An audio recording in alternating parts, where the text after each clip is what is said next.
So, a few weeks ago, I said one of us may not be here in a few weeks. You With did, suicide didn't ya? rates on the rise, we're in the middle of lockdown, and we're the prime age group Yep. for it. And Kevin is not here. Well, we lost a good one this time We around, lost a good folks. one, Yeah, but it's we decided to carry on in his absence. the only reason there's a smile on our face and we're not crying over Kevin's absence is the drugs. Yeah, Uh, yeah, we're good and high right now. No, Also because Kevin is not in some sort of afterlife. no, He's just in Kelowna. he's just in Kelowna, but it is hilarious. So you want to know what else is hilarious? Yeah. Is that suicide rates are not up. No? No. No? We talk about them being higher. We talk about the suicide risk. We talk about these issues. I did some research recently. It came up in a conversation over Christmas with some friends. Well, obviously not with a group of friends, with my close family people. Yeah, yeah. And sure enough, suicide rates are actually down. Are they? Yeah. Well, I mean, I haven't looked it up because I'm not really I'm kind of in the middle on all this. Oh yeah. Like, I'm same. not trying to make some Same. crazy argument, but I think the problem is suicide rates are high enough. You know what I mean? That's Like, right, I that's don't right. think they really need to climb for them to be. So, I actually had a theory when the Yep. pandemic started breaking out. Like when the first lockdown happened, when we first started buckling down a little bit, I had this theory, and I had long given up on the theory, thinking that I was just wrong. Yeah, yeah.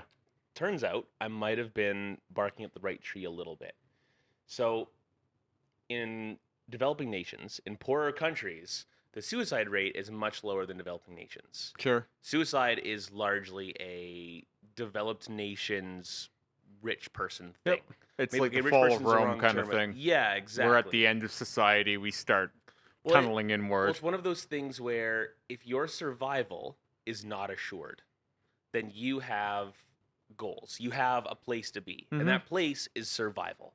And as long as you are on the road to survival and you're fighting for that, your goals are clear cut. Your purpose here is Yeah. has never been in doubt. Yeah. The whole time you've been working toward your survival. But here, our survival is more or less assured. I feel that deeply in that I see it in my own life. Yeah, yeah. I am prone to nihilism when Mhm. I don't have a purpose. That's right, of course. And I don't feel like that's just like, because sometimes I'll take it out on me or people I know where it's like, oh, this is uniquely my problem. But you give those third world nations a couple hundred years of prosperity, and they'll be right Oh, where we are. Goodness, don't you worry about it for a second. Like Of course they will. it's just part of human nature. When That's right. when we conquer all the demons, Uh-huh. we look for those demons within. Oh yeah, right. it's not something different in them genetically. Oh no. It's different culturally. Yeah, yeah. It's just it's how they're conditioned. Yeah. When you have new grounds to cover, you have things to do, right? Of You have- course. You don't have to worry about how you're gonna fill your day. Yeah, yeah. Just like, big time. I get stir crazy if I can't get tattooed. Precisely. I start stretching things Mhm. or whatever. I don't want to think about a life without new grounds. I can't understand the mentality of some people who are just okay to go to work and watch TV. Dude, you're telling me. Like that drives me nuts. It When- makes me scared. Like I get anxious thinking about that. Yeah. That's actually the biggest reason that I didn't choose to have kids. Oh yeah. Like I kind of have some now, but they're not Yeah. mine. my They're a partner's- limiter on that. That's right. They They're my- honestly are. Yeah, they're my Yeah. they're my partner's kids. But my biggest thing was I couldn't ever imagine looking at my life situation and going, "Oh, I'm here now. I'm Yeah. here now for the next 19 and a half years." It's Uh, it's sobering, and especially when you have kids young. Because my son was born when I was 20. yeah, yeah. Like, you don't really realize it when you're young what it's going to mean. And I feel like when you're 30, you've known enough people who have had kids. Yeah. Then you see what it's done to their lives, right? Yeah. Well, I think for good and for bad. Of course. But like yeah, you can actually see that Mhm. because you've had some time with eyes on it. Of course. Where when you're young, you're just like, well, I just got done school, and now I have this. It's like, okay, so your whole life has a predefined narrative. That's right. And Exactly. It's very restrictive. Yeah. Especially here, I don't think parenting is meant to be as rigid and as Mhm. difficult as it is now, right now it seems if you have, 2 to 4 kids, that seems like a very reasonable amount of offspring. But suddenly you're driving them to soccer practice, you're Yeah, driving them to yeah. dance class, you're driving them to school in the morning, you're driving Well, them back from school. we make the mistake. I've said this all too often to my own mother because Mhm. she sees a lot of herself in me for whatever Yep. reason. I Yep. don't really get it, but they do that, right? That's what happens. Yeah. Yeah. And she lived her whole life for her kids, and she has empty nest and all that. That's right, right. She expected me when my son was born, I think, to take on exactly her parenting style of overcaring and Right, all right. that, and make Which kids don't really need. They no. need your time and attention, don't get me wrong, but they don't need this micromanagement thing. And but also the problem with that is like she has empty nest a little bit, and she's had to come up with her own interests late in Mhm. life, Mhm. where she didn't have any of her own That's interests. right. She kind of expected my life to be over in a way. Oh, I yeah. think where it's like now you're taking care of kids. That's your thing Yeah. now, right? You're dad now. You don't have anything else now. It's like no, I'm still 20 years old Yep. at that point with potentially 60 years of this.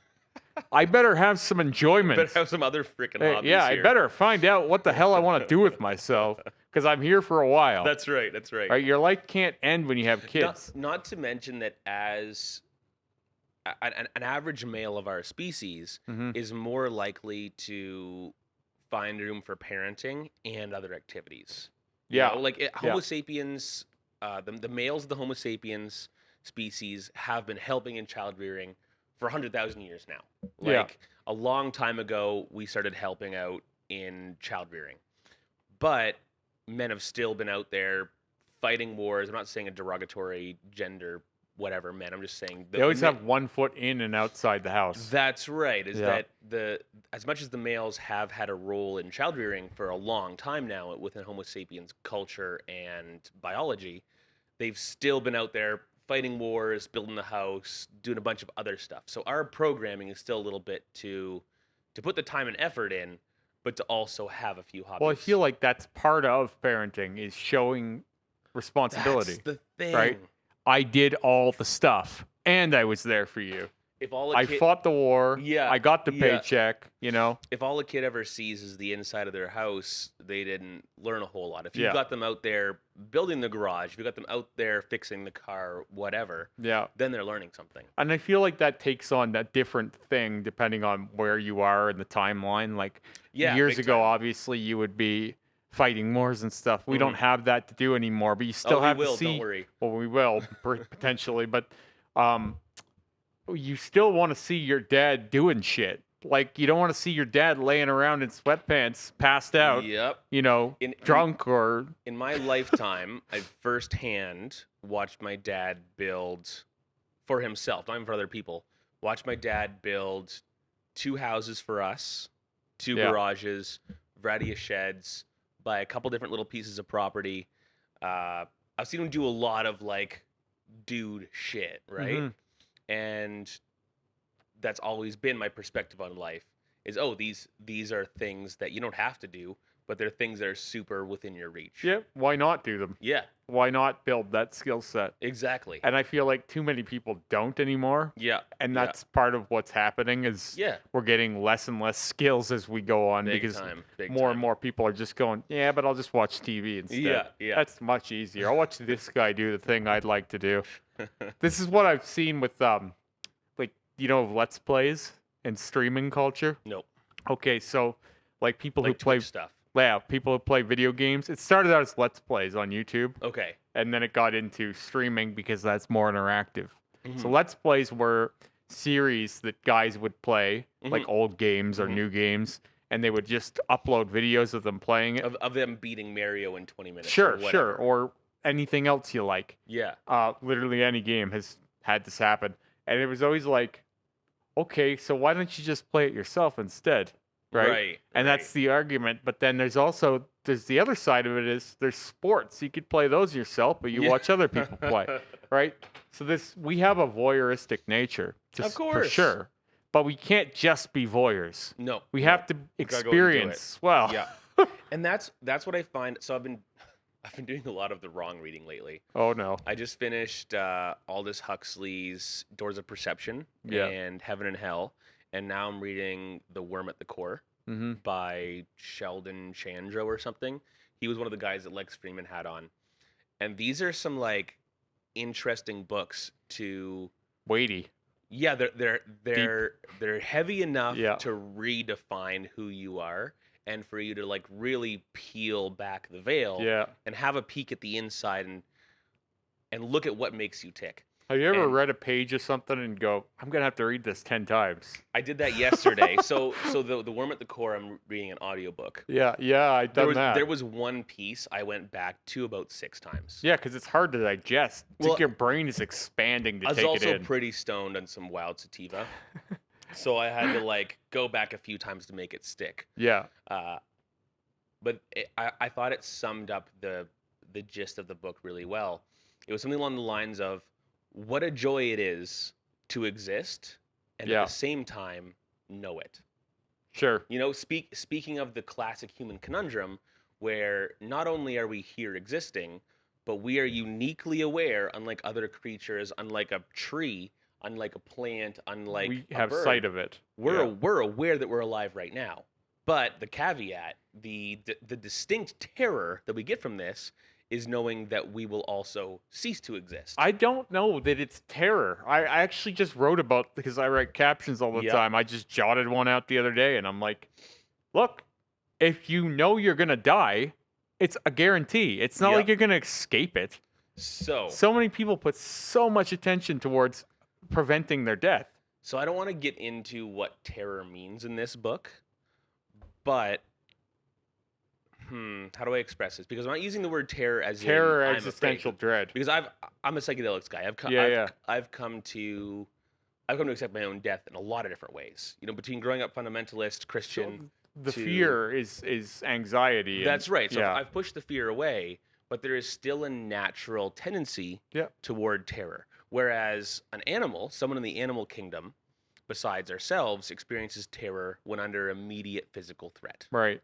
When humans, due to our awareness of our own existence, we're able to feel terror and fear without having an immediate Beforehand. present threat. Yeah. Right? We can sit here right now and go, oh my God, I'm going to get coronavirus and I'm going to die. I'm going to be on a ventilator. My kids are going to be sad. This is, My mom's going to be sad. This is another thing that's unique in humans, I would think, is that we have varying degrees of this. Because I course. have almost, and I'm not, this is a superpower for me. I don't expect everybody to be able to do this, Mhm. but I have almost no anxiety about anything. Right. Almost none. Yeah. Like, I won't say none. Oh, yeah, same. I do get anxious sometimes. Yeah. But, like, very rarely do I think about a feeling until I'm there. That's right. And, Precisely. and then I'm like, okay, now I'll handle this. if I do get anxious thoughts, like I've also done some work to learn the tools to deal with that crap. But if I do get an anxious thought, I go, hold on. Yeah. Am I looking at this through the lens of love or the lens of fear? Okay, this is obviously a fear-based lens that Yeah. this thought is coming through. How do I mitigate this before it ruins my day? I remember the most anxious I ever was back in 2004 when I started a dishwashing job. Yeah. And I had no comprehension of what that was going to be. I Mhm. just took the job, right? Yeah. I'm young. I need money. Yeah, I sold my soul and I'm here Yeah. now. So I went in and they dropped me off in this filthy area. Mhm. And there's dishes stacked up all around me. It's like a mechanical cubicle kind of thing. Mhm. And there was no explanation of what I was going to do. Like, it was just like, here you go. Here's your job. There's 212-degree water, a Yeah. bunch of chemicals, a bunch of sharp moving parts. Yeah. Here we are. And I was like, no one came and showed me what to do. And I was like, what am I going to do in here? I'm very young too, Yeah, right? Like, yeah. I'm very young at that point. And I'm just like, what am I doing? So I stayed through it, but like that was the most anxious I've ever felt, I Right, think, right. all at once. Yeah. And it's such a silly story. Like, it's Oh yeah, because if you because were, it's so easy. It wasn't even hard. It was just like, no one told me what to do. But if someone took 3 minutes Sure. to show you something, Sure. you could have avoided hours of freaking to Yeah, freak am I out. gonna do something wrong? Is someone gonna be mad at me? Yeah, yeah. Like all of those things running through your Well, head? not to mention like we're talking commercial dishwasher with the big slidey doors and the sliding Yeah, trays, right? yeah, Yeah, though, like I've taken a few of those apart back in my appliance repair days, and they're actually pretty dangerous yeah. to use. Like if you use them wrong, you can super hurt yourself. People should definitely be giving you training on I that. just it was really easy to figure it out in the end, but Oh like yeah. obviously, but like the idea of uncertainty is Mm, what's yeah. anxious for me. Like I'm not so much anxious about death because it's a certainty. Right. I know I'm going to That's die. it. I don't know. Exactly. Now, I won't lie and say that when I'm dying, I won't probably think, I wish I had longer. Oh, of That's course. like Goodness. that's almost like a cornered dog, right? Yeah, Where yeah, you, yeah. like you're biting back. You're So coming after my life now. Now I want to fight for so part of the reason it. that this book uses terror in reference to our view of death is that we've biologically so whether it's a tree or a bat Yeah. or a worm or a bear, everything that has survived through evolution has this will to survive, right? Nothing with no will to survive survives. That's not how nature works. Hmm. Selection of the fittest only applies to those who have the willpower to go get it done. Right. So, and we share in that. Biologically, we have the will to survive. And that wouldn't be an issue, except we know we're going to die. Yeah. So, when that book talks about the terror of death, it's because The we understanding. biologically have the will to survive. You can ask anyone on the street, most people don't want to live forever. They know logically they'll get bored. You give them a calendar and say, "Okay, we'll pick the date of your death in this calendar." They can't do it because logically they don't want to live forever. Logically, they know there's an issue with that.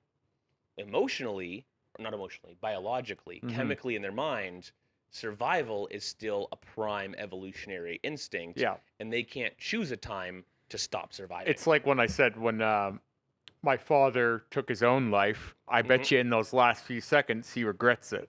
But like Mm-hmm. it doesn't matter.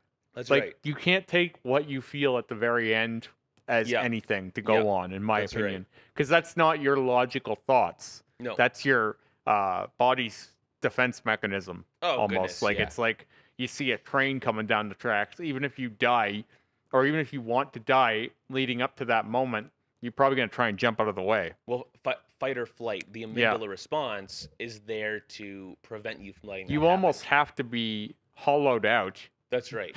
in order to not jump. Oh yeah, goodness. And then you could even be after jumping going, man, I wish I had That's- sat there. Why couldn't I stay? That's why so many people have so many suicide attempts. Yeah, I know. Yeah. You know, because logically they want to do this. Logically they're tired. They're tired of being in pain. They want it all to stop. Yeah. But the fight or flight, the amygdala response, the will to survive pulls them out at the last minute. Right. So they intentionally botch up whatever it is they're attempting. Yeah. And I've seen people get shamed for it too. Like when they'll try and they'll fail and then it'll be Yeah. like, look, you must be just looking for attention or It's like, Right. no, there's a deep problem here. Yeah, maybe don't make light of this serious Yeah. event in this person. Yeah, there's something going on here. Yeah. Whether yeah. it's as serious as someone else's problem, it's Yeah. serious enough.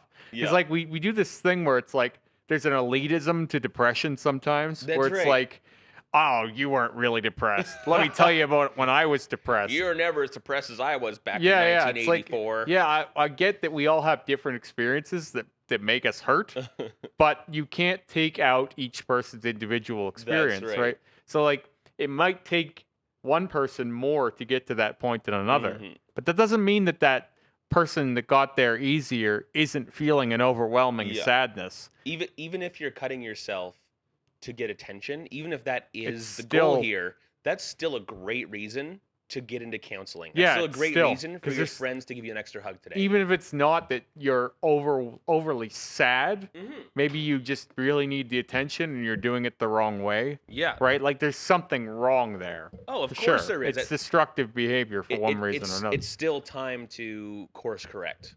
Interestingly enough, I always thought that if I hadn't got into piercing Yeah. when I was young, I probably would have cut myself Sure. I think I was looking for the release and the adrenaline, but I Well, didn't really realize it. as a tattooer, I see people's bodies on a regular basis, Yeah. and I would say that about half or greater of the girls under 30 that I tattoo have cuts now. Yep. Like just on a regular basis all the time, right down their forearm, on the side of their thigh, I've been with 3 wherever. women that had cut scars Yeah, in yeah. varying degrees. Hmm. My son's mother had like she had carved like words into her leg. Wow. She was a lot more into that than Yeah, yeah. she had a bit of a thing for pain anyway. Right, So right. there was all kinds of reasons why she was doing. You could never identify with that though. No, no, not at all. Actually, people ask me all the time if I like the pain, Hmm. and I won't say that I enjoy the pain itself, but I enjoy getting through it and Right, right. overcoming. I enjoy being tough enough to get through it, kind of thing. Well, there's a satisfaction that comes with accomplishment, right? Yeah, And 'cause after tattoo session, the accomplishment is I did it. I know. I just did a vlog. It won't go up for a little while, but it was all about meanings of blackouts or why people would do it. Hmm. I know a guy who does it for that reason. Like Right. he loves the pain, Yeah, and yeah. it will go to no end. Like he's much more covered than I am, Yeah, yeah. believe it or not. That's hard to believe. And he started doing layers of What you're telling scarification. me is he has palm blackout. Oh yeah, he's got everything. He's No got way. lips blacked out. Oh my goodness. If I say too much, people will know who I'm talking about that Yeah, know. okay, cool. Because he's very distinct. Yeah. He's a really interesting guy. He's not a youth care worker. He's a health care worker for old people somehow. I don't know what country he's from. Wow. I should know this, but yeah, I don't know how he pulls that off. No kidding. But yeah, he just had an article written about him, and his whole story is he had no tattoos 3 or 4 years ago, Mhm. and he just got really into it because he started and he liked it and he wanted to feel how it felt in other places. And then he felt like he was learning his body this way, like No learning how way. everything felt. Yeah. And it was the first time he's ever been in tune with his body. Hmm. And so now he's just like, he's gotten to the point where he's like black on black, scar on black. He just removed his nipples. Like he's, Removed yep, his nipples. nipple removal. Wow. It's a heavy mod. No kidding, it's a heavy mod. Yeah, he had them blacked out several times and then he just removed them. How do you get your nipples Posted a removed? picture of them in a jar. What do you do? to I get have no removed? idea how you do it. Oh my god. I don't know how you do it. I don't profess to know a ton about You heavy heard it here, mods. folks. We're starting nipple removal as a new service. Well, I mean, we don't do anything like that above I've got my hole saw. Zing zing. above board. We don't do anything like that in Canada. There are a few traveling artists that will stop in cities and do Like heavy that's a mods. surgical bloody procedure Yeah, with a lot of like that you've got to be euthanized is the wrong word. this is a huge Um, argument in the UK about what's a body mod versus what's a surgical procedure. yeah, Like big time. it's been a huge subject over there. Wow. We don't really have too much of that going on here. It's all surgery here. Right. Yeah, well it is. Yeah. Yeah. And the only people who even do tongue splits they don't advertise. Mhm. Even though that's a little easier to like I've known people who've done their own Boo. like in their bathrooms. Boo. You just have to understand where you can and where you can't and then how to suture things, right? I'm not recommending it, but I do know one girl in this city even No way. that did it herself many Cool. years ago. I'm picturing someone with like a razor blade and a lighter. Oh, I'm sure like, it wasn't cutting pleasant. and cauterizing. No, it's got to be terrible. Like I don't know the gory details. Not to mention, I'm imagining being really drunk to deal with the pain and then trying to cut. The liquid courage would have to. I don't think I could do that to myself. Not because I couldn't deal with the pain, or the gross out factor of Mhm. it, but because I would be worried I would fuck it up. Of course. Yeah, Good like, I Lord. would be like, oh, what if I do something wrong?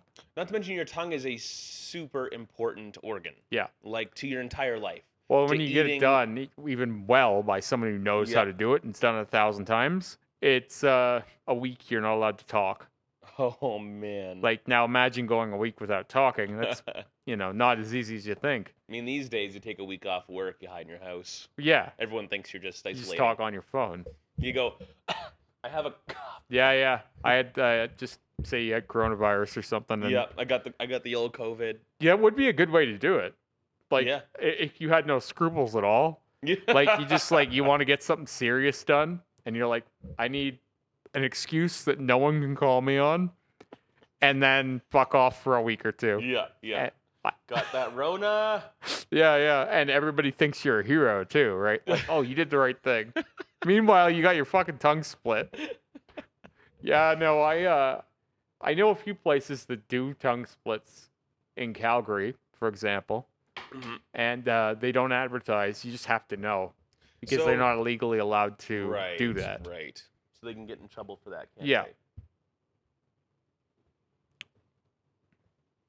Got him. Okay, We're not going to lose half a recording this time like last time, are we? I really hope We're not. not going to do it. Yeah, no, I mean, we used that anyway, though. Did we? Yeah, Good. because again, audio hiccups not really the biggest problem in my opinion. Nah. Like it's to be expected. It's going to happen. Yeah, We and use the video sound and go with it. and the other part is all my vlogs I do in my living room Right. with no audio right. equipment. And people still watch the echoey whatever. Yeah, because people want. I think people are looking for a real conversation too. Yeah, I mentioned you and Kevin the other week about this one guy's like, I love that this is just a conversation. Yeah. Like, yeah, that's all it should be. Yeah. What do you want, a script? Like, I have any given time we do this, a couple ideas in mind, Yep. and then you just Yeah, roll. go with it. But And we usually end up talking about death, yeah, life, yeah, depression, all mental the good, health, all the good things. all the greatest hits. Yeah, no, but yeah, in terms of the tongue split, because wanted to wrap that up, Mm, I made an appointment to get mine done no way. with a traveling body mod artist in Yeah. Canada here, and we were all locked and loaded actually to go like for May of this Mhm. year, Mhm. but obviously Obviously. Corona. Tra- The guy has a hard enough time getting by like under the radar as it is. That's right. Now you're extra conspicuous. Yeah, so I'm hoping sometime next year. Not to mention a traveling body mod studio cannot be licensed. No, Yeah, like you can't be licensed. you wouldn't register a body mod business. That's why I to won't a- say to- names. no, of course ever. not. No, super Yeah. don't.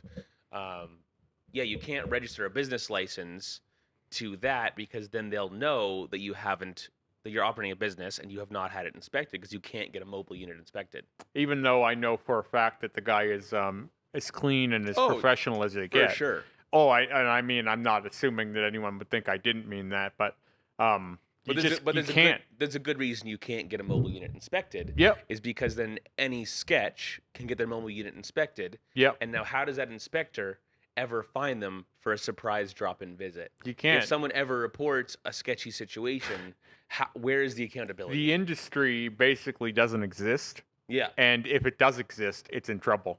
that's right. So it's one of those, you see a person with a tongue split and you either have to get close to them and figure out how they got it done, yeah, or else Yeah. you got to travel somewhere else in the world right. because like there's no. Which I would consider probably the safest way anyway. There are know, some better people doing it. Like if you can go to the Ukraine Yeah, and go to a clean shop where they speak English, they can communicate the situation well, they can show you the room, they can show you their process. They have other people like you. There's lots of examples of people with really 100% successful procedures. Yeah. And you're good. Go for it. what's interesting to me is in most parts of the world, these kinds of procedures, they're not exactly accepted and beloved. Yeah, But yeah, you can get them done by, say, you want your teeth pointed. yeah. A dentist is more than willing to do that for you in most Really? countries. Yeah, they Wow. don't care. They're just like, yeah, sure. Here it's like, oh well, no, we don't do it. Like it's Yeah. this weird thing where it's like, how about I got the money, you got the tools to do this. Right, Let's right. not make this a big deal. Like, why do you care what I want to? If I want to look like Count fucking Dracula, Yeah. and I got the money to pay you for Uh-huh. that, what's the problem, pal? But we have more of stigmatism towards. Now that said, this is a conversation we have all the time as tattoo artists because people come in all the time. They're like, "Oh, I want my knuckles done. I want this. I want that." And my answer is often like, "Nah. Yeah. If you want me to do your knuckles, come in and get a sleeve first." Yep. No, I agree with that. Yeah. Come build that relationship with me because your knuckles are Yeah. Our extra work, I don't, it's more prep time than actual tattoo time. So I'm not really making art I'm proud of. I'm not gonna be posting pictures of stay cold or whatever Yeah, yeah, yeah. is on your knuckles. I'm not gonna post that. That's not a I profile piece feel for I have a me. feeling you've had that exact request. Oh, probably. Goodness. Stay cold. Yeah, I've seen those. Like just the last week before this most recent lockdown, I did tattoo one of my clients' knuckles and 2 tattoos on his face. Yeah. But this wasn't my first time with this client. I've been tattooing him for over a year and a half. I'm doing a full back piece on him. He's got tattoos from me on his legs. It was finally time. He's like, "Hey man, I really want this done. You're my guy." I think And you're a good man for doing it. now I'm his tattoo artist, and Yeah. I'm not going to shut him down. He's Yeah. serious. He's here getting 8-hour sessions from me. He gets some knuckle tattoos. He gets some face Yeah. tattoos. Joe Blow off the street says, "I've got money. Want you to tattoo my knuckles?" But you're not I'm a not prostitute. I'm not a prostitute. Yeah. Take your money. I across don't the mean to street. say this dentist should be a prostitute. That's not what I was trying to say. What I'm getting at is like if I go in and Yeah. you can see the level of commitment already, what's That's it right. bother me to have pointed teeth? No kidding. No right? kidding. Like I'm not saying you want to take Brittany off the road who's 16 and dress all in pink and no tattoos, no piercings. And Now point she her wants teeth. pointed teeth. Maybe you refuse that. Mhm, But mhm. to your point about tattooing Jordan, Yeah. your buddy's Yeah. face and knuckles, I think that that's the right way to build a relationship and rapport with an artist. Well, I just want to communicate that to people that, hey, if you want those kind of tattoos, go build a relationship with an artist. Yeah. Go talk to them. Go be a real human. Because if you want to tattoo those parts of your body, you should probably get it from a good artist. And Yeah. a good artist is not hungry for work. I a have good artist. I have Yeah. the worst story about this. Okay. And it's one that I haven't told on any form of social media yet, All right. actually, which Yeah. is unbelievable for me because Mhm. I've told all of these stories a million times, I feel like. When I first got my face tattoos back in 2011, my first face tattoos, it's been that long. Right. I had been working with Rick for 3 years already, Yeah. and he was the only tattoo artist I'd been with. Oh wow. I'd gotten how many tattoos done by him? I had one on my arm. I had one here, 2 neck tattoos Mhm. by him, a chest piece, a Mhm. back piece, and a piece on my stomach. So we had done 10, 15 sessions together. Yeah. And I asked him if he would do Mhm. 2 tattoos on my cheekbones. And he flat out refused me. He's like, I'm not tattooing your face. And I was like, I've known you for what, That- 5 years at this point? 'Cause Exactly. I was getting pierced by Shane at Mhm. not Not a Jack Jack Hart's. Was Jack Hart's He open was- back then? Yeah, Jack Hart's. And before that, I followed Shane to Rick's shop because Yeah. Shane worked at Peace of Mind, Right. and I've been going there since 2001 Mhm. for piercings. Wow. So as far back as you can follow So you've got a 20-year tattoo and piercing history now. yeah, Wow. I've been in shops that long. Nice. But yeah, that's how I met Rick. Was Mhm. Shane went to work with Rick Mhm. back in like I think 2006. Yeah. And I just kept going there. And so when I naturally got my first tattoo, it was with Rick because I already had that familiarity with him. Yeah. So by the point that I asked him for this, I'd known him 5 years already. Mhm. So I guess that means I've known Rick for 14 years now. Goodness. Anyway, and he'd been tattooing me for 3, Mhm. and he'd done a lot of big pieces on me already, Yep. and he still wouldn't do it. And I was very, very annoyed Of course. because like I put up with a lot of shit getting tattooed by him then. Yeah. 'Cause he's come a long way. That's the thing is He's I've come a I long have way. lots of friends who have old school Rick stories. Yeah, And you're like, why'd you put up with that? he would no show. He Yeah. randomly was gone for 6 months, and Mhm. I had lines on my chest. Mhm. Like I love the guy, Yep. but problematic when he was younger. I have friends that'll like now that I'm in the industry, I have friends I've known for years that'll still show me a tattoo, and be like, oh yeah, this was from this Ricky guy back then, and he took this long, and he was late and whatever. Yeah. And I tell them like, how do I tell you that I work with him now, and he's the best in town? Yeah, He's the most. he was then, Univ- but Yeah. he was on and off. Well, he was in on a good day. Yeah, you know what I mean? Like, Yeah. because like this piece here, Oh yeah, goodness. well, I No one else in- love it. No one else in town could have done that back then. Well, and it's 2009 we started this Oh thing. yeah. See, It's a fucking like he was that good then. Mm-hmm. I'm not saying it's world class. Like I'm just like he's been good for a long Right. time, Right. but he had so many problems. Mm-hmm. Mm-hmm. Where you're like, I've had that with other tattoo artists too, where you're just like, I really like this guy, but it's this. Yep. Yep. But I had a lot of that with Rick. So when he wouldn't do those face tattoos with me, it was like, this is really the deal breaker for me. Like Yeah. I can't continue because I could understand your apprehension to do face tattoos, Oh, especially of course. even then it was even more polarizing than Oh it my God. because there's so many more A now. decade ago compared to now, Yeah. big time. Yeah, there's so many more now. You see Yeah. them on everyone now. But I was like, you know what? Fuck you, man. I'm getting them done. Mhm. I've had facial piercings forever already at Yeah, that point. yeah, it's It's not not new. like this isn't going to hurt me. I have a giant throat piece at that point. So then I went and I found someone who didn't give a fuck, Mm-hmm. right? And they did a bad job. Of course they did. Like it was fucking blown out, Yep. and some of the black wasn't solid, Mm-hmm. and the lines were shaky. And this is why guys like Jordan get face tattoos from me, Yeah. because I know he's gonna get it done. He goes to another shop in town still to get the worst tattoos of all time. Yeah. He still goes there sometimes. It's crazy. I can't believe he does it. I Um, understand how it happens. but- I'll get into that a little bit if you'd like. Yes. So but- I'll finish telling my Jordan Yeah, story. yeah.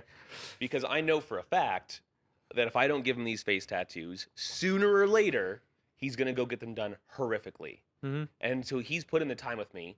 He's come in and dropped the $1,000 a day to deserve some freaking knuckle and face tattoos from me. So the one day I was like, okay, fine, it's time. We're doing this thing. Mhm.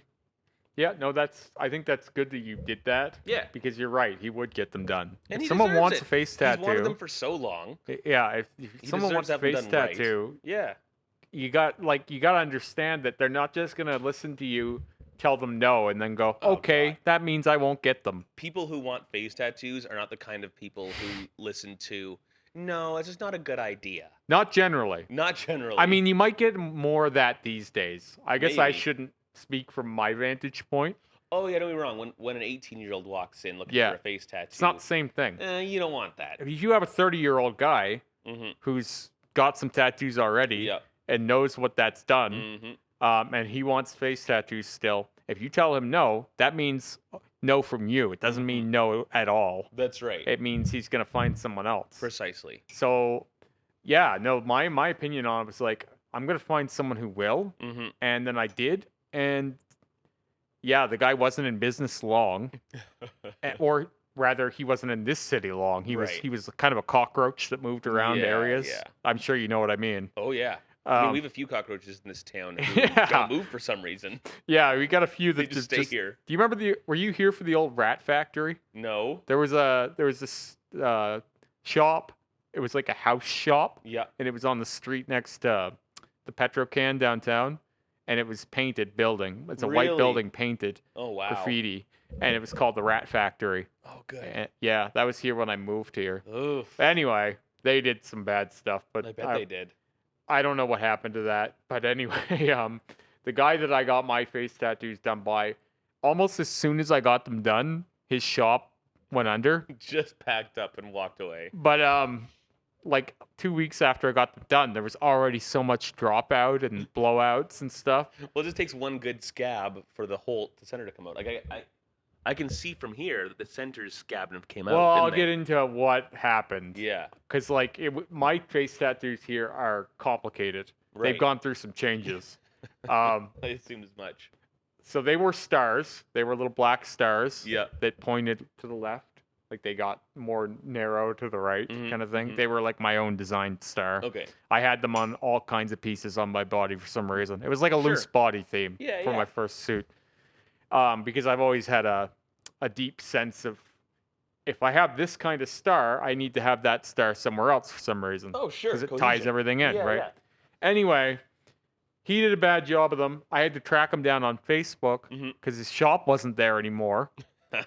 And I ended up going to his house to get him to fix them for me because there was no way I was gonna wear them like that.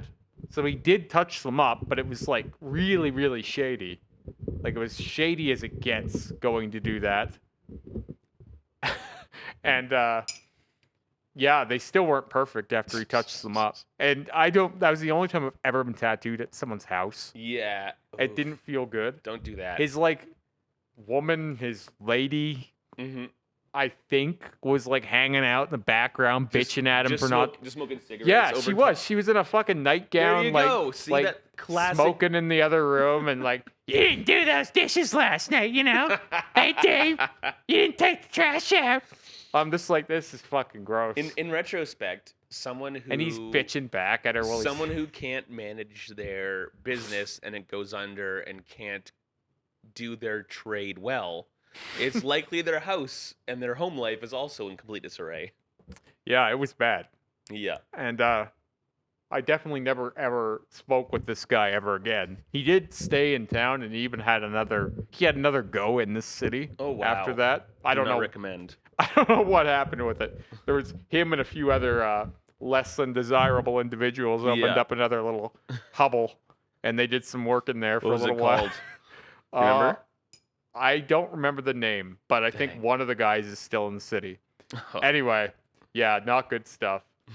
So later, I ended up getting dermals in those. That's where you see the crater here. Oh, that makes more sense. Because, yeah, the crater is like more than a typical tattoo scar. So I had years and years ago, before I ever had tattoos there, I had anti-eyebrow piercings. Right. So right. anti-eyebrow piercings are like a bar will go like through here with ends here and here, kind of like an eyebrow piercing. It's anti-eyebrow? Anti-eyebrow. Why is it called that? Because it's below the eyebrow. Oh, It's like sure. the There anti you go. to the eyebrow. All right. Deal. I had one here and one here, Mhm. and then I had one here. Cool. And I had my eyebrow pierced the whole way too. So my eyebrows are just thick scars. The hair almost doesn't grow. Yeah. So I've had this eyebrow pierced 12 times. I should do that as for an excuse for my weird ass eyebrows. It's a good excuse. Oh, it's a bunch of piercings that the reason doesn't grow. Yeah. And then I had those obviously didn't stay. They rejected right away. The eyebrows. My eyebrows the didn't stay either. anti-eyebrows. But the anti-eyebrows didn't stay at all. Huh. Like they were like a couple months. Interesting. And all they did was leave scars. Fair. So later I wanted to tattoo over those. That's why I put those tattoos where I did. Right. To cover the old scar. Right. It wasn't like, oh, this is a great place for a tattoo. I wanted face tattoos, but I thought Start covering with the covering some scars. scars up. Yeah. And then it did do the job. But then I thought, I already have face tattoos. Why not play in the mud? I'll There get you some go. dermals in there too. So I went to a piercing shop in town. They did a good job, but Cool. dermals only do so much. That's right. Eventually, Right. they'll come out eventually, right? They're the kind of thing that you're always fucking with. Like, 'cause Really? you can kind of sink them back in, Yeah. but like right. you have to sleep with like little face band-aids, like the little circle ones. like for a long time. Well, overnight for a period of a week or so. Okay. That's not And they'll bad. kind of push back in because Cool. they try and move forward, Right. and then right. eventually you can So see just like if they're healing out, you got to start band-aiding them. yep, to kind of put pressure and reinsert them in place. But yeah, they were just a pain in the ass. No kidding. They were the only dermals I ever had, which is yeah. I've been pierced I think 113 times, Oh my and goodness. yeah, the only two dermals I had were here and here. Crazy. But I had hip piercings and I had multiple belly button piercings and double set of nipple piercings. Like I had the cross, so I had one going vertical and one going horizontal underneath the vertical God. in each. How do they do that? Obviously, one needs to be healed, Yeah, and then you take the jewelry and out well for the second healed one? too. Yeah, you do, but while the jewelry's in, you make a mark behind Right. where the healed jewelry is sitting, Right. so right. that you'll know how it will heal, right? Yeah, So that if it does push forward, you've got about that much, well, not that much, but a Yeah, couple but there- millimeters of space. There is flesh between the two piercings. It's like these, right? Like Yeah. people are always like, "Oh my goodness, how close are those to being the same hole?" I'm like, that's not how it works. No, not at all. I can understand why people would think that, Mm-hmm. but that's not how it works. Like as long as you have a certain amount of tissue, it won't become one hole. Yeah. Because migration should only ever go so much. But anyway, yeah. So I had the dermals in my anti-eyebrows and face tattoos. Yeah. So these areas have been worked on a million times. No kidding. And then I hated stars, but they were what they were. Yeah. I could touch them up. I touched them up 4 times because They were just never dark enough. Wow. Yeah. And they just kept fading from sun exposure and stuff. That's right. Face tattoos do get the sun exposure, right? So yeah, I've had them touched up a bunch of times. I've had this one and this one touched up as well because they tend to fade. I just can't imagine having dermals here or any piercing right here because I feel like this is the part of your face that hits anything. Yeah. Whether it's playing with the kids, sexy times, working in the bush, whatever. I feel like this is where you high hit traffic this stuff. Yes, high traffic. Yeah, right. Yeah. Big time. What was it? Almost 2 years ago now, Lee came up with this idea all on his own because he could see my Instagram was starting to take off. Yeah. This is why he did this too. Okay. He was like, he never said anything about it before, but he was like, I really don't like those stars. And he's like looking at them like during a session. He's already You've tattooed only had the me. roses here for 2 years? Yeah. Oh, wow. And he's like, I really don't like those stars. He's like, it's nothing personal. Like, they need to be better. Yeah. We need to do something. Are the roses the same on each side? Yeah. Cool. So a I'm little like, bit different. Yeah, they might be, but because stars weren't perfectly the same, right? Right. So he found some silhouette roses eventually, Just like that. slapped them on. Oh, yeah, goodness. And it's like, you can't even tell they were stars. Oh, yeah. I was so impressed that he was able to do it. It fits the look so much better. Goodness. It does. And, to that extent, like, they're still not the placement that I would do if I could do it over. Yeah, no. But you can't do that, right? And at the same time, on your face, less is more. So you could busy it up with more stuff. I don't want to busy it up. But then you're just to drown it out. But then you're not going forward. Yeah, a little simpler is way better here. Like, I'm always thinking about it, and I feel like the only reason why I am is because I'm online so much. Yeah. Like, I talked to you and Kevin about this not long ago about the shit you consume. Right. Something you said one time stuck with me, actually. I'll give you quite a bit of credit for this one. Sure. With how fast that scene's changing, you got to be careful. Like, you said it during our podcast, episode 6, I think. Yeah. With how fast that scene's changing, maybe don't get too far into it. Right. Because you'll just keep chasing that, right? That's right, exactly. And with face tattoos especially, once you're in so deep, there's only so many recourses to step back. Yeah. It's really like, I'll have people who insinuate that I don't have my face tattooed already. Yeah. I've said this before, but I can't really go much farther than I have without blacking everything out. Yeah. When like, sorry, honey, if this isn't enough for you, yeah, I don't know what to tell you. The other one you're not my demographic. Like, people will just say it like this: when are you getting your eyes tattooed? When am I getting my eyes tattooed? I never said I was getting them tattooed. Super never, buddy. Yeah, I'm not getting my. See, here's my thing. Beyond the look of it, we don't have enough data on that yet. No. Like, we don't know the long-term effects of it. Plus, if there's one sense we're not screwing with, it's our sight. Like, well, I have bad eyes anyway. I've said, like, my right eye is going on me. Oh, really? I'll probably need an eye patch or corrective surgery or something. Or an eye tattoo. Or an eye tattoo, yeah. But I don't trust, like, because normally I can back my shit up a little bit where I'm like, there's nothing that says what I'm doing is going to hurt me. Right. But with eye tattoos, there has been a bit of bad. Yeah. There's been a bit of bad, like, where people have gone temporarily blind and stuff. And the other part is, for me, is people have only been doing this for a little while. We don't have the long-term results. We just don't have it. So we don't know what 10 years down the road looks like. That's right. So I don't really want to play with that. Did I tell you that's the same reason that I'm never vaping again? Oh, yeah? Because, like, not that I know you don't vape anymore. Not that I was ever a big vapor, per se. I just, like, have a little bit of nicotine. I go to a music festival and smoke a bunch of cigarettes all weekend. And then Monday morning, like, I'll taper off with this vape. And then one day, this is just a few months ago, one day I was, like, kind of doing the same thing. And I said, you know what? I'm done with this. I'm not doing this again. And what it was is when I was trimming weed down in California last year, they had this run of commercials on one of the YouTube programs we were watching in the trim room, and it was kind of like against juuling. Like, we don't know the long-term effects of juuling, and which is just their term for vaping. So I did some research, and sure enough, we can't guarantee this is safe. This might kill us. Why are we doing this thing that we don't know? I'll let someone else be the guinea pig. I don't need to personally be consuming this super questionable thing. I hear you. If I want to have a cigarette sometimes on a weekend, I'm going to do that. But then Monday morning, I'm just gonna get my crap together and not screw up. Yeah. Yeah, it makes sense That's to me. all there is to it. Especially if if it is the kind of thing you can do in another way.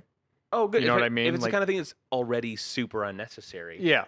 I just don't need to be taking that risk if the long-term results aren't in. Mm-hmm. The long-term results for So cigarettes let's are say it in. is in. What do you do then? Once you do know, do you go back? If it turns out vaping is completely safe and there's Mm-hmm. no risks, I'll be vaping right now. Why the Yeah. heck not? It's super nice. Yeah. I love the habitual smoking thing. Yeah, I I'm get totally you. down for it. You know, it's funny when I was with my second fiance, I Yeah. don't smoke and I never have, Yeah. but the one thing that I miss about our relationship every now and then, Mm-hmm. and not to say, oh, I'd go back. It's just like I enjoyed chilling out with her when she was smoking. It's a vibe. That's the biggest thing. I don't know why, but like it is. I've never been a full-time smoker, but how I became a casual smoker was when I first left the church. I started going to bars, Yeah. hot, loud bars with terrible hip-hop music. Yeah, of course I want to go stand outside for 10 minutes. Yeah. That sounds great. Sure. Let's do that every half hour. Yeah. Awesome. Yeah, you don't have a reason to do that if you don't smoke. No, exactly. Because like smoking is not just smoking; it's also It's an time event. out. Yeah, it's an Like event. you know, And- you and take a I'm- breath. I'm the kind of guy I don't do great sitting down for hours at a time. Like Me either. if I'm out camping with the boys, I can't sit around the campfire just twiddling my thumbs for 8 hours straight. I want to get up and go screw with the wood pile. I want to go dirt biking. I want to throw a frisbee, whatever. It's the same with a social situation.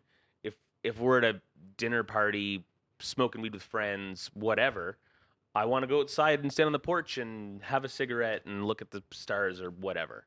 Yeah, you just don't have that time when you don't smoke. That's right. I've thought about that before at work, where I'm like, guys will go for a smoke break, and I'm Yeah. like, I wish I could have a You fucking think, smoke I can break. use 5 minutes. But like, it's not the smoke I'm pining for; it's the No, 5 minutes. But I don't have a exactly. reason. What am I going to go do? Stand and look around? Precisely. Sky looks great today. And when like- someone says, "Hey, Jeremy, what are you doing out there?" You're like, "Oh, I'll finish my I'm smoke just- and come back in." I guess I'm just dicking around. Yeah. What up? Sorry, I don't have addiction to deal with. Yeah, I don't have anything. I don't have a reason to do this, but I Yeah. would like to. Yeah. But yeah, to go back to the eye tattoo thing, beyond the health implications potentially, I don't know that I like the look for me. Like Yeah. I'm not gonna shame anyone. Whatever. You Well, do, no, goodness. You know, I look like I look. obviously and, you're pro body mod. Right. No one's questioning that. I think some people can rock it, but Yeah. my problem with it is they all seem to look the same to me. Like Yeah. it seems really uniform. So like I know quite a few people with black eye tattoos, Mm-hmm. and once they do that, their eyes all look the same to me. Yeah. It Yeah. almost like makes them look like they're part of a uniform, Mm-hmm. right? Mm-hmm. Like this, the Black Eye Club. Yeah. A lot of them brand themselves on Instagram, like such and such alien, right? Because it makes it their looks eyes look more like. alien because Right. of the whole eye. that I'm like, looks I there. don't really want to look that similar to this. Like No. it feels a bit of a culture has been built around Yeah. that look, and I'm not into it. But welcome to the internet age where you're looking at this and deciding, hey, that doesn't feel right for me. And people are still going, do it, do it, They do are. it, do it, do it, do it. Yeah, and the only place I hear that is online. Well, of course. It's not like you guys when I come into the shop, you, Rick, and Kevin are. We really got to get those eyes today, Jared. You know, I don't hear that at work. Well, because in person, without the veil of the internet separating you, no one is trying to encourage you to do something you don't feel comfortable with. Well, and beyond that, Just in it's also like because of how we can build our feeds. Like I have a friend who's young, Mm-hmm. but I've talked to Kevin about him.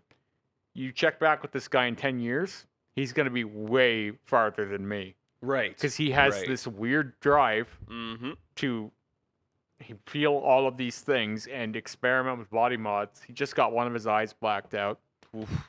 So he's got one regular and one black. And he doesn't have that many tattoos right now, but I'm Yeah. not worried about that with him because I know he's I know what's gonna happen. Yeah. He's into it for the experiential element. Right. But like this guy he's only following people who do body mods. Mhm. So the only people he ever sees and interacts with are people who are farther along Talk than him. about an echo chamber, buddy. Yes. That's freaky. But it's grooming him. Right. Right. So now right.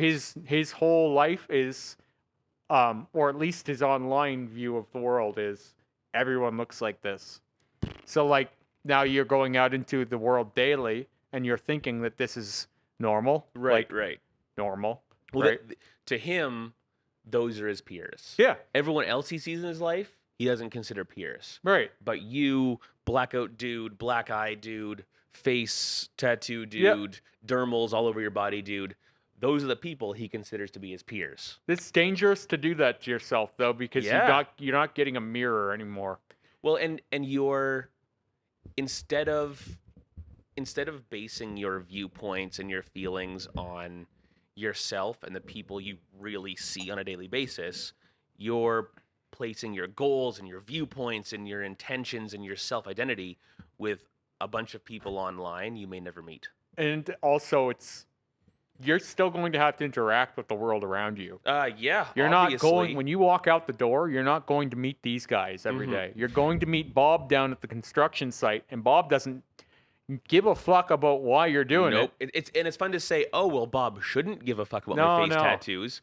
Guess what? Unless you have a solid career path under your Yeah. belt, unless you have some solid skills and some real plans and a real edge, then yeah, of course that's going to slow you down. Yeah, it is, and also it's not Bob's job to understand. It's your No. job to help Bob understand. It's your job to sell yourself to Bob, and you're not selling yourself to Exactly. Bob with that vagina on your neck that's on fire. Yeah. Like, that's not selling yourself to Bob. Bob Exactly. sees the vagina on fire in your neck. He doesn't see Renaissance level art.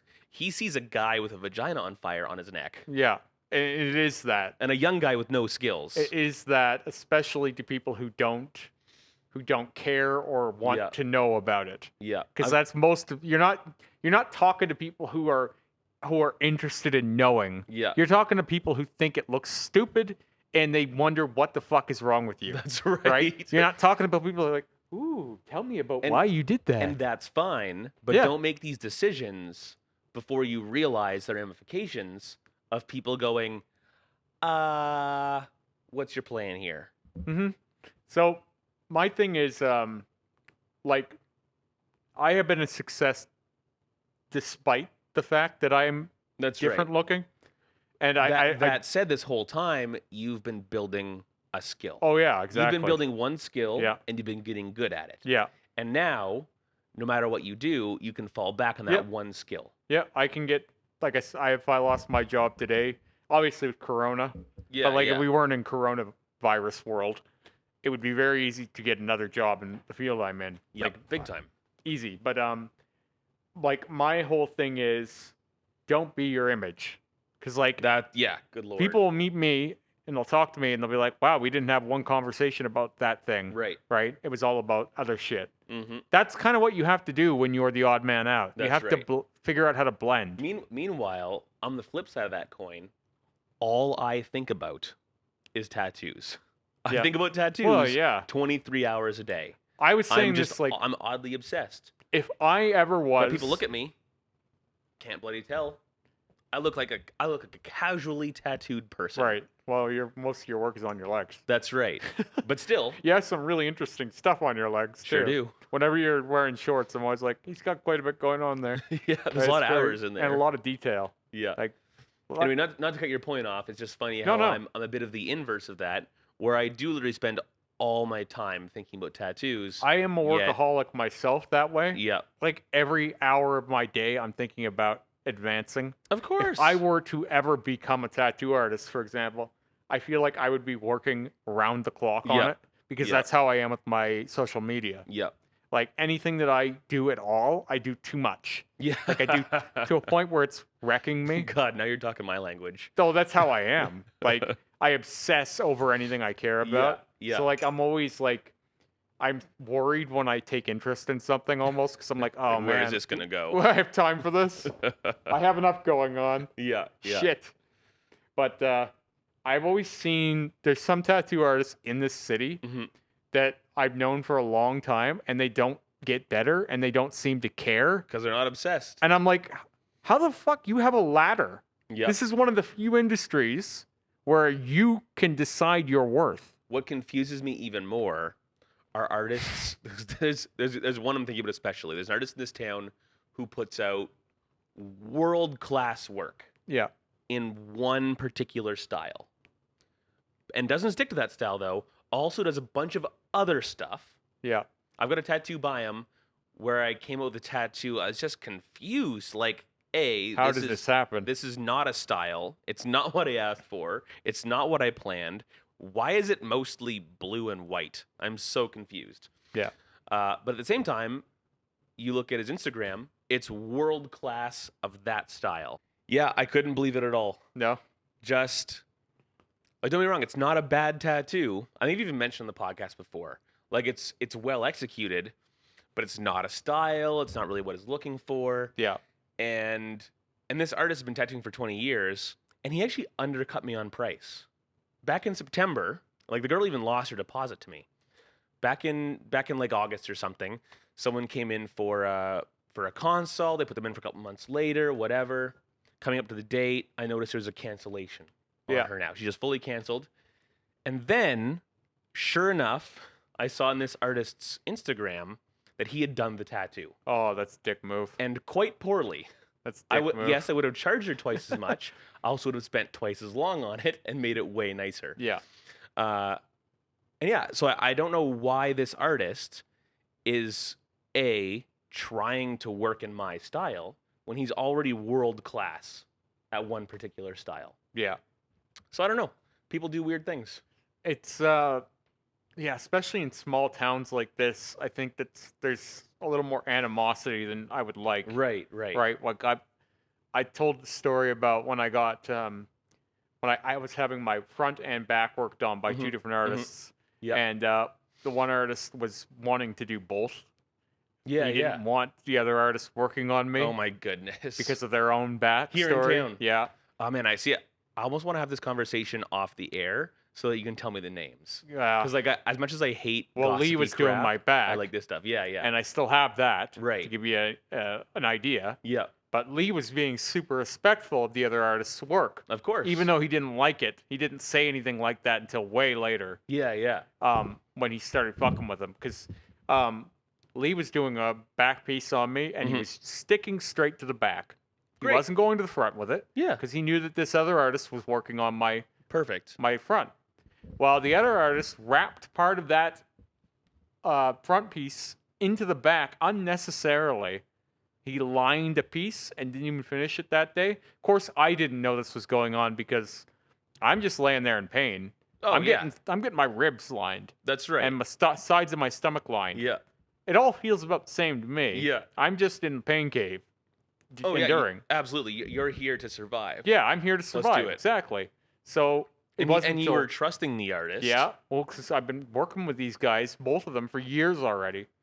And we're at the point where we're in areas where when you're working on big areas like that, you need some trust, right? That's right.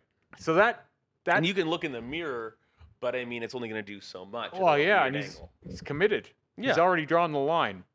And now it's become a problem for Lee's back piece. It's like, okay, now you've changed everything. That's right. Because before we were just two different artists working on the same canvas. Yeah. Now you're fucking with my art. For no reason. Fucking with my body. There's no, and it's like, don't do this weird posturing on a person's body. No. Like, draw your flag somewhere else. Like, this is some pretty petty nonsense. And do not plant your flag on my ass. Like, well, let's be straight I think here. it all started because I wanted my nipples blacked out, and this guy wouldn't do it. So Lee did it. And then he was, I think, he had a wild hair about it or something. So he's like, oh, I'm going to pay him back. Just a stick shoved way up his asshole. Whoa, buddy. Whoa. Lee only did what I asked him to. Yeah. He wasn't doing he wasn't trying to make any problem here, But anyway, yeah, I think things like that are small town problems. Yeah. Because you wouldn't get that in the city with 6,000 artists or something, At the same time, in this town, it's still a big enough town that if you are personable, if you get good at one style, you can just work in that style. And that's that's the one thing here with this particular artist. And not that I'm ragging on him. You know, everyone's on their own journey, right? Everyone's doing their own journey.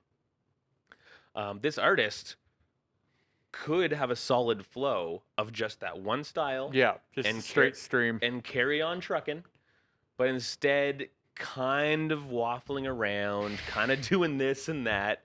When I've seen his work, I've seen some incredible pieces by him that I could never touch. You know, some things that I just are way outside of my scope. But here he is at other times just kind of mucking around, Just doing stuff. just wanting to eat all the shit, right? Well, Just, he's a 20-year artist undercutting me in price. When, like, if you're gonna undercut me in price, that's fine by me. Uh, if someone's not willing to pay my prices, then they're not really the right client for me anyway. You yeah. know, if I want a broke client, I'll tattoo my friends. You know, it's fine. I've got Yeah. lots of friends I give discounts to already. If someone doesn't want to pay full price, I'm super happy to let them go elsewhere. Super down for it. I have no problem filling those spots, no problem filling those days. I'm always booked up. I've always got cancellation people I can fill that spot with. Mhm. So it's not like I'm upset with losing a client to him or anything. I'm It's just weird move. I'm almost sad for him yeah. that he's It feels desperate. undercutting the prices of someone who's only been in the game for 2 years. Yeah. But that being said, from where I've said this a few times, from where you started when when just I the met last you year, anyway, the changes that have happened. the changes that have happened have been astronomical. Probably even more than you realize, because you're working with yourself every day. That's right. That's right. right. You see yourself every day. Yeah. You always need to get outer eyes on your stuff, I think. Oh my to goodness. See yeah. it, Yeah. the change. But yeah, it's been 100%. Well, we've mentioned that on the podcast here before too. Is one of the biggest things that changed coming to Rocky Mountain was I walked in, did a couple weeks of work to kind of get my feet under me, and I thought I was doing really good my first couple weeks. Mm-hmm. And then I came in one morning to Ricky and Kevin sitting there, and the conversation we had was, "This isn't good enough. You need to do better." Mm-hmm. And that was real hard. I had to swallow my pride hard for the next couple of weeks of like readjusting to, oh, I'm going to change a lot of things. But that's the fuel I needed to grow. Yeah. Someone's got to light your house on fire every now and then if you're going to build a better house. Well, it's like I said, it's better than people instead just talking shit behind your back and Oh never my God. telling. Like, oh man, Fuck did you see that. that thing he did the other day? Yeah. Holy shit, that's no good. I'm the epitome of somebody where like, hey, if I'm being a dick, tell me I'm being a dick. There's a I'll shop sort in my shit out town real quick. where that's exactly how they operate. Yeah. I've heard it while I'm in there, where one will leave and they'll be like ragging on that person as soon as they leave. I'm like, how about you give them an honest critique? This is Yeah. insane. Hey, if you want You could make more money if you helped this person. if you want them to change, Yeah. you need to tell them that. And you just were acting like you were best friends right before they left. Yeah, Like, exactly. this is no way to run a business. No, not at all. Like, Jesus, you want them to be a little better? Why not Yeah. help them instead? Yeah. I was just saying that because I'm thinking of taking on a new apprentice. We've been talking to someone that's already familiar with the whole shop. Mhm. She already knows everyone, so we're thinking it should be fine. But one of our big areas of caution is we want her to fit the shop well. Because right now we have none of that garbage. Yeah. Like the only points of resentment or contentment we have aren't even to the point where we verbalize them. Like, our biggest hiccups in our day are we play some music that Ricky doesn't like. Ricky puts on a right-wing podcast we don't like. You Yeah. know, it's like the biggest complaints we have working together are like, oh yeah, we played rap for an hour and I didn't like it. Mhm. Oh yeah, this podcast was on that I didn't really love that much for a couple hours.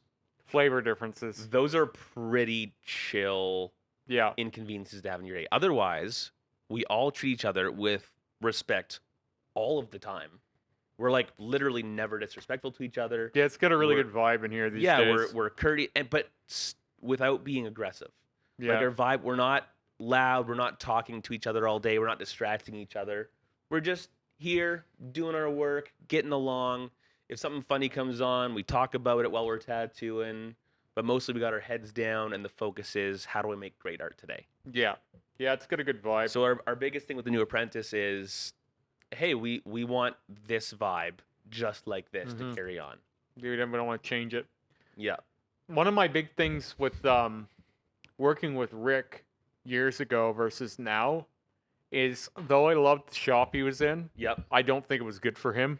No. That isolation. The shop where he was working recently, or the one before that where he was running it? Where he was running it. Oh yeah. Yeah. Yeah. I just think that him on his own isn't as good. I think he needs the social setting Oh my and goodness. some Yeah. people to open him up, Yeah. because he was still doing decent work in there, but it Mhm. just felt like he had no eyes on him. Mm-hmm. And then it's very easy to become almost like a caveman, Exactly. right? Exactly. Where here, he knows he's our fearless leader Hmm. as far as years in the industry, skill of tattooing, knowing how something's going to heal out, right? Yeah. Like my expression here is Rick's always right. You know, you don't have to like the method he's telling you, but if you ask him how to do something and he tells you, he's right. You don't have to do it that way forever, but start there. And if you want to use your own way, start by using his and then adjust it to your own way after you've successfully done it his way. Well, he Because said guess what? He's right. Whether it's how to mix that color, whether it's what grouping to use in there, whether it's how to get this to cover that old tattoo, he's right. You don't have to use his techniques for the next decade, but use them until you make them work and then start adapting to your own method. even like as a client, like he said some things to me where I'm like, is that true? And then it ends up true. Yeah. Right? It doesn't yeah. always make sense in the moment. Nope. Nope. Like when he told me, oh, more of that white will come out. Yeah. I was like, there's no way. Like, it's how is it going to get whiter? yeah. Yeah. And then I've watched it. A lot of the white has still Mhm. poked through over the Yeah. last few weeks. Even it's still getting. Like, you can see the old details that seemed like they faded out Right. completely. They've come back. Exactly. Like, how the hell does he know that? But that's the thing is now that he's the godfather, Yeah. now I feel like he comes to work every day knowing that he's got to put out some badass work because he is our fearless leader. Yeah, he's got pride. He has to wear it, right? That's right, exactly. He's proving himself to himself on a daily basis Yeah. now because he's got us watching him and learning from him. I think it's good for a guy like that who has a wealth of knowledge and experience to be around people that he can share that with. Oh yeah, And I feel like he was sorely misused before because Right. he's just sitting there on his own. just sitting there producing. Yeah. And who knows what he's doing because he has no social media 'Cause presence. let's be honest, as much as tattoo art is still art, it's production art. I've got a friend who's an artist, not a tattoo artist though. And I visited him in Vancouver one time a few years back when he was just finishing up some of his university stuff. And I kind of asked about the money making aspect of the artist thing. And he says, "Well, the goal isn't really to make a living off your art, not for a long time anyway. Your art is more your personal and spiritual refuge.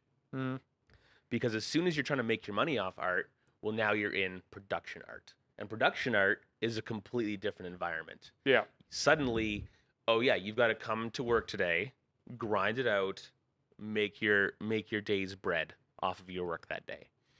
And it's easy for a tattoo artist who's not improving themselves, not sharing their skill with others, not intentionally getting passionate about it today, to fall into that rut where, oh yeah, I go to work and I make some tattoos because that's what I do for work, and then I go home. Yeah.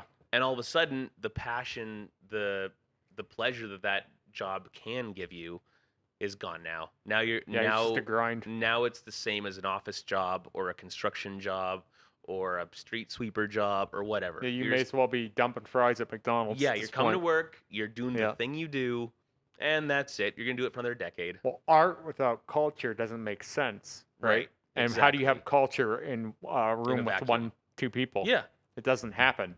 When here, we're making a culture. Yeah, there's a culture in this shop. It has Yeah. a vibe. I mean, heck, Right. this podcast is part of that culture now. Yeah, it has You know? become. Yeah, we're building a culture here. Yeah, it's become a real thing. But Yeah. when I started working with Rick again, I think he started working on me again in 2017. Mhm. Just every now and then, I would give him a piece here or there. He did my head tattoo. Nice. I have like a giant vampire Dracula thing. Like it's like an old school Dracula vampire bat I don't think thing. I've ever seen it. I'm not bald often, but Fair. and I had him bring my jawline up and stuff. Mhm. I had him do odds and ends because Yeah. I was testing the waters to see Right. if he's coming back, if he's reliable now. Like, because Mhm. Lee was like, you got to do some more work with Ricky. Like, because Yeah. I'm with Lee, right, for years now, since like 2014. Yeah. And he's like, no, you got to work with Ricky again. Ricky can do a lot of these things too. Mhm. Like, because a lot of things I was asking Lee to do were out of his wheelhouse. Right. Like, he can Right. do them, but they're not his specialty. But he's not an opaque gray guy. Yeah. Where Ricky does opaque grays all day long. Right. And like, I wanted some line work stuff. And Oh Lee's yeah. like, And again, if you want good line work, yeah, Ricky's your man. you should go to Ricky for that. And I was like apprehensive because I'm like, yeah, he burned me in the past, right? Yeah. Like, he Yeah. wasn't great to me in the past, and I felt like I was good business for him. Mhm. So I was a little apprehensive. So I'm like testing the waters. And then he really wanted to do some of my blackout on the first arm. Yeah. Like the first time he's like, I'd love to do some of that blackout. And I'm like, really? You want to? He didn't get a chance to. So when Lee left, it was like a natural. Of course, I'm gonna carry on with Rick because Yeah, he's already yeah. expressed an interest. That's right. And you've already started that relationship. You're already on the road. I had him do a big realism piece, Yeah, I've seen the Witch one. King on the one, Yep. and that was great. And he was there every session. Yeah. So I was giving him a chance, not like, oh, you have to prove yourself to me, No, but I no. was just seeing how our working relationship would be now Right, compared right. to the past. Which Because- which as a smart consumer Yeah, who's going to be getting that service a lot, yeah. that's kind of your job to Well, I'm find finding a someone who's home, gonna, right? Yeah, of course. For a guy like me that gets tattooed all the time, It's pretty important who you're getting you're tattooed almost by. finding a place to live, Yeah, right? Like in a precisely. way where it's like I'm gonna be trusting this guy. I'm here every week, so Yeah, I'm gonna be a good source of income for you, yeah. and you're gonna be doing a lot of my work. Mhm. So it becomes like a working relationship. Big time. Big time. So you want to know that it's gonna be reliable, and he was great. He's so much better than he used to be. Yeah. Yeah. Like even friendlier too. Yeah, big time. Like it's big time. completely different. He wants to come across as gruff, but he's Yeah, he's got a big heart. got a big heart. Have you've seen the Rudolph cartoon, the old or not cartoon, the old Rudolph special, like 1960s. Probably, maybe. I didn't really grow up watching Christmas. Gotcha. So Cartoon anyway, there's stuff. a hiker named Yukon Cornelius, Okay. and he fights the Bumble. The Bumble's an abominable snowman. He's like Oh, a wow, monster cool. that terrorizes the reindeer. Yeah. Anyway, the Bumble is big and scary and mean and gruff and hairy, but he rehabilitates him. Like he brings him into decent society, and now the Bumble puts the star on the tree. Look, the Bumble has purpose now. And look how happy he is. Look at the smile, right? I always said to Lee, you've done to Rick what Yukon Cornelius did to the Bumble. I really hope Rick doesn't watch this episode. Oh, I'm sure he won't. Good. But it's true. Like I always said to Lee, you did the impossible. Like Yeah. you tamed the monster to some extent, where he was in the wild, and you brought him into society. Yeah. Because like here we have this guy who's incredibly talented, tattooing in the city forever, and Yeah. he's basically unknown. Yeah. Big time. It's weird. And Lee really did bring him into a place where he's actually known now. That's right. That's right. It's like, oh yeah, Rick. Yeah, I know Rick, right? He's just over there tattooing on his own for so long. Yeah. So Weird, eh? yeah, it's weird. It's weird how just a little bit of community can bring out the good in someone. Oh my goodness. That's what everyone's missing these days is community. Oh, I really think so. Yeah. Oh man. I think that's a big part of why we are as hateful to each other as we are now. It's because we don't interact. Yep. Not Well, on, when we don't have constant positive ongoing human relationships and interaction, we naturally recoil back to that place of fear, discomfort, something's wrong. We're not building those oxytocin values. yeah, Sure, it's great that we might have a partner at home or that one little group of friends, but we really need a larger community that we see on a daily Yeah. basis, there's a sweet spot. I think you can have too much and you can have too little. That's 'Cause right. if you're around too many people too often, then it's like, Oh, you feel claustrophobic. Yeah. You feel spied on. You feel like a lack of privacy. yeah.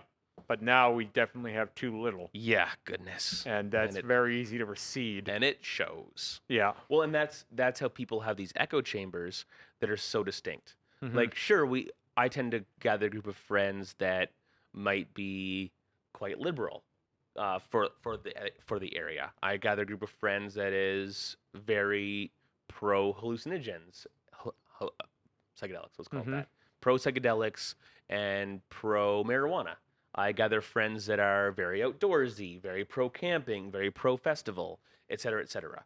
But even within that group of like-minded individuals, we still have radically different viewpoints on lots of things in life. And well, you should. Right? Whereas when you're on the internet and that's your primary source of community, it's so easy to only see the people who are on your side and super not on your side. Yep, that's all you get. So it's either echo chamber, I see and believe the right thing, and also those people are the devil. Mm-hmm.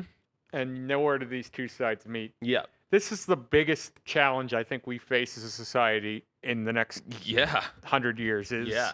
how do we learn to live with each other when we don't have to?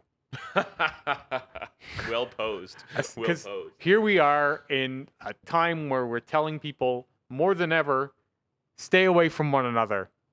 But we've given each other a device that lets us peer into each other's lives like never Ooh. before. Ooh. So now we're able to look and judge society from afar, Yep. and we're being told almost to do that. Oh yeah. How do we reconcile that? Stay in your house alone Yeah, and don't go crazy and hate everyone. yeah.